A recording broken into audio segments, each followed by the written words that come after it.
Alemania, un país con una historia rica, compleja. Pero, ¿y si les dijera que hay algo más? Cosas ocultas, susurradas en las sombras.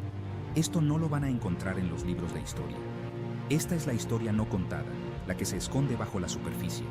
Prepárense, porque vamos a adentrarnos en lo desconocido. Mucho antes de la guerra, Alemania ya era un hervidero de sociedades secretas. En las sombras de sus calles empedradas y edificios históricos, se gestaban reuniones clandestinas que pocos conocían. Los masones, los rosacruces, grupos con rituales antiguos y conocimiento prohibido. Estas sociedades no solo eran misteriosas, sino que también estaban envueltas en un aura de poder y sabiduría que atraía a muchos. Sus reuniones, envueltas en misterio, susurraban sobre poder, sobre influencias ocultas. En la penumbra de las velas se discutían planes y se compartían secretos que podían cambiar el curso de la historia. ¿Qué papel jugaron en los eventos que estaban por venir? ¿Fueron meros observadores o actores principales en el gran teatro de la historia?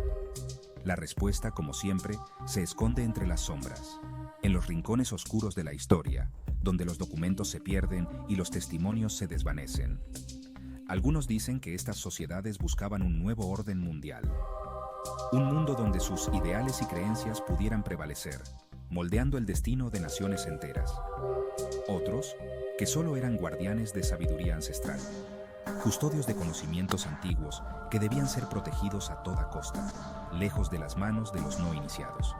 Sea como sea, su influencia es innegable. Desde las altas esferas del poder hasta los rincones más oscuros de la sociedad, su presencia se sentía en cada decisión importante. Se movían en las altas esferas, susurraban en los oídos del poder. Políticos, empresarios y líderes de opinión, todos parecían estar bajo su influencia, directa o indirectamente. ¿Hasta dónde llegaba su alcance? ¿Podían realmente influir en decisiones que afectaban a millones de personas? ¿O eran simplemente un mito, una leyenda urbana que se alimentaba del miedo y la incertidumbre? Esa es una pregunta que aún nos persigue. En cada rincón oscuro, en cada susurro en la noche, la sombra de estas sociedades secretas sigue presente, recordándonos que el poder y el conocimiento siempre han sido y serán los mayores tesoros de la humanidad. A principios del siglo XX, Alemania experimentó un renacimiento cultural único, un resurgir del folclore, de las leyendas antiguas. Pero este movimiento iba más allá de simples cuentos. Se buscaba la identidad germánica en lo más profundo de su pasado, en lo místico, en lo pagano. Este movimiento, conocido como Völkisch, idealizaba un pasado glorioso, un pasado donde la raza aria era superior, conectada a la tierra y a la sangre. Un caldo de cultivo perfecto para ideologías peligrosas. Ideologías que, lamentablemente, encontraron terreno fértil en un país herido tras la Primera Guerra Mundial. La sombra del ocultismo, Hitler y lo arcano.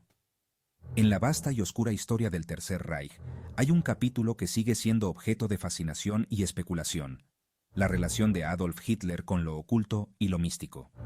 Este aspecto de su vida y su régimen ha sido objeto de numerosos estudios y teorías, algunos de los cuales sugieren que su obsesión con lo arcano fue más que una simple curiosidad. Es imposible hablar de la historia oculta de Alemania sin mencionar a Hitler y su fascinación por lo oculto.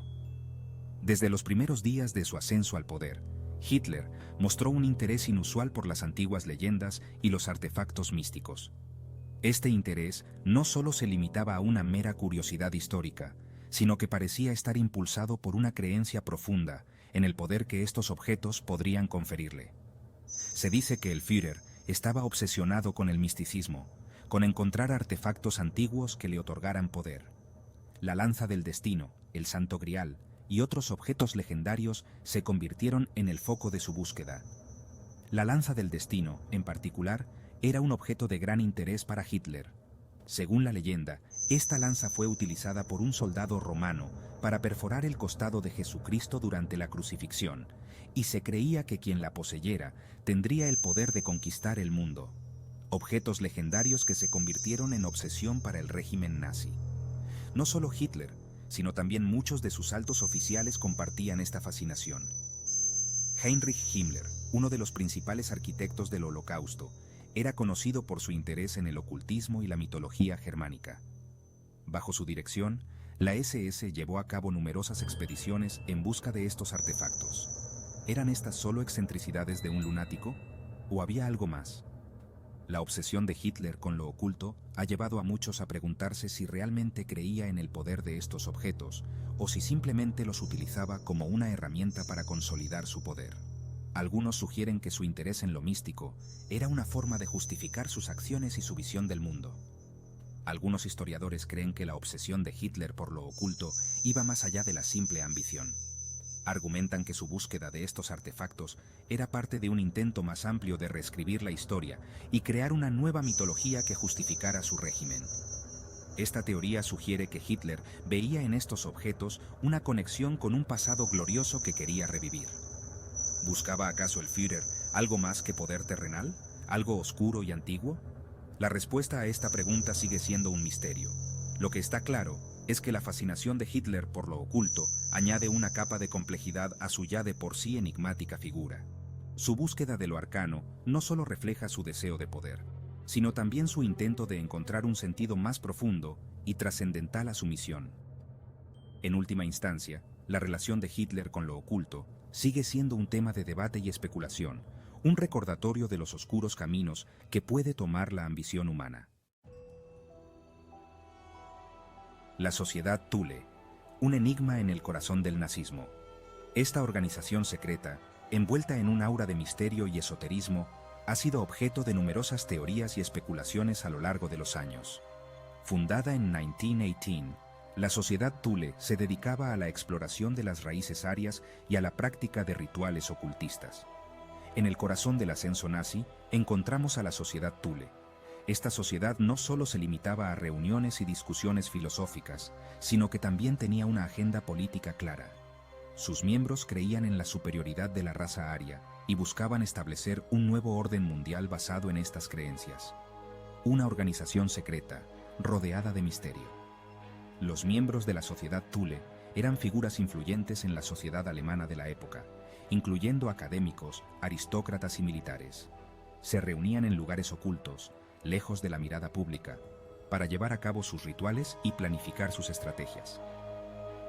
Se dice que practicaban rituales ocultistas, que buscaban el origen de la raza aria en civilizaciones perdidas. Estas prácticas incluían la invocación de espíritus y la realización de ceremonias esotéricas que, según ellos, les otorgaban poder y conocimiento. Además, financiaban expediciones arqueológicas en busca de pruebas que respaldaran sus teorías raciales. Algunos incluso afirman que Hitler fue miembro de esta sociedad. Aunque no hay pruebas concluyentes, se sabe que varios de sus colaboradores más cercanos, como Rudolf Hess y Heinrich Himmler, tenían vínculos con la Sociedad Thule. Estos lazos sugieren que la influencia de la sociedad pudo haber sido más profunda de lo que se cree. La Sociedad Thule es un enigma. Sus símbolos y rituales están llenos de significados ocultos que aún hoy en día fascinan a historiadores y entusiastas del esoterismo. El símbolo circular tallado en piedra, adornado con runas y otros signos extraños, es solo una muestra de la complejidad de sus creencias. Sus verdaderos objetivos, sus miembros, todo se mantiene en secreto. Los documentos que han sobrevivido al paso del tiempo son escasos y fragmentarios, lo que dificulta la reconstrucción precisa de sus actividades y propósitos. Sin embargo, lo poco que se sabe sugiere que tenían ambiciones políticas y espirituales de gran alcance, pero su influencia en el nazismo es innegable. La ideología de la Sociedad Thule, con su énfasis en la pureza racial y el misticismo, se reflejó en muchas de las políticas y prácticas del régimen nazi. Desde la propaganda hasta las políticas de exterminio, la huella de la Sociedad Thule es evidente. ¿Eran los titiriteros detrás del régimen? Esta es una pregunta que ha intrigado a muchos investigadores. La idea de que una sociedad secreta pudiera haber manipulado los eventos desde las sombras añade una capa adicional de misterio a la ya oscura historia del nazismo. O simplemente otro grupo que vio en Hitler una oportunidad para sus propios fines. Es posible que la Sociedad Thule haya visto en el ascenso de Hitler una oportunidad para avanzar en su agenda. Sin embargo, la verdadera naturaleza de su relación con el régimen nazi sigue siendo un enigma, un rompecabezas que quizás nunca se resuelva por completo.